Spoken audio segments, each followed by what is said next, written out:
He responded, "Well, sir, it is, son of the family."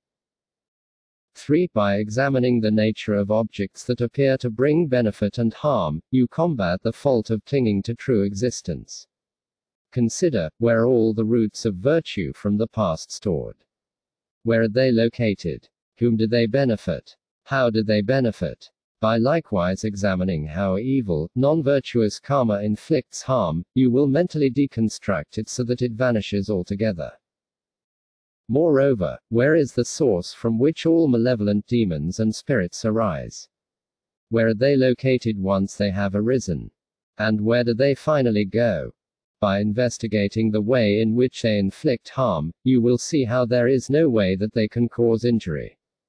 In the same way, examine the location and fundamental root of the origin, location, and destination of protective gods. If the gods are empty, how can they help you as a real being? If the gods are real, where do they live? If you think they live inside mountains, consider whether they are compressed underground. On the other hand, is the earth a god, or the stones, trees, grass, or mountains? By investigating this, you will truly come to know how all joys and sorrows are nothing more than deceptive patterns of delusive experiences, that the gods do not protect anyone, and that demons and spirits harm no one. 4. Here is the way to collapse the false cave of misapprehending samsara and nirvana as being autonomous and then clinging to hopes and fears. When you travel from place to place and encounter a Buddha field and Buddhas, where do they exist? In the sky, in the intervening space, on the earth, or underground? In the region of Vasali, if there is a handsome king with a fine complexion, happiness, and a great retinue, he is not better than a mere Chakravartin or a god of the desire or form realm. If Buddhas have form, they must also have color, and if they have form and color, they must also have conditioned consciousness. If they have conditioned consciousness, they must also experience the 6 kinds of objects, and if those are present, they must also have the 12 sense bases, which would necessarily imply that they are unenlightened sentient beings. By examining this carefully, you will collapse the false cave of mistaking Buddhas as being autonomous.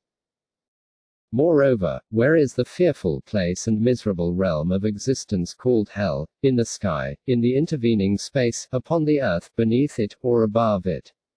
Where is the ground of molten iron with its beings who torment the denizens of hell? Where does the firewood come from? Who are the parents, and what are the causes and conditions of the minions of hell? How is it that the fire does not scorch them while it burns others? As a result of their inflicting such torment of hellish punishment on sentient beings, to what hell do they go? As for the sentient beings who are tortured there, where do the bodies come from? Who were the parents, and what were the causes and conditions? If sentient beings nowadays die from a mere wound, why don't the denizens of hell die from being boiled and burned for eons? Likewise, if there are truly a vast number of pretas, with heads the size of a clay pot, mouths the size of the eye of a needle, throats the width of a horsehair, bellies the size of a country, and limbs as slender as blades of grass, who are the parents, and what are the causes and conditions? Examine the directions and places where they live. If you likewise carefully investigate all the realms of the 6 classes of sentient beings, you will come to the definite conclusion that they are mere dreams, your own mind's delusive appearances, which are not established as truly existent, and you will collapse the false cave of grasping at the autonomous existence of objects. By determining the nature of all dualistic appearances, you will come to the definite conclusion that their essential nature is empty and non-objective, a great openness. Their non-objective, empty essential nature is the ground. By recognizing the ground, you will know how all of samsara and nirvana is none other than the ground of being. Then Bodhisattva Vajra of pristine awareness asked, "O teacher, Bhagavan, how are samsara and nirvana differentiated?"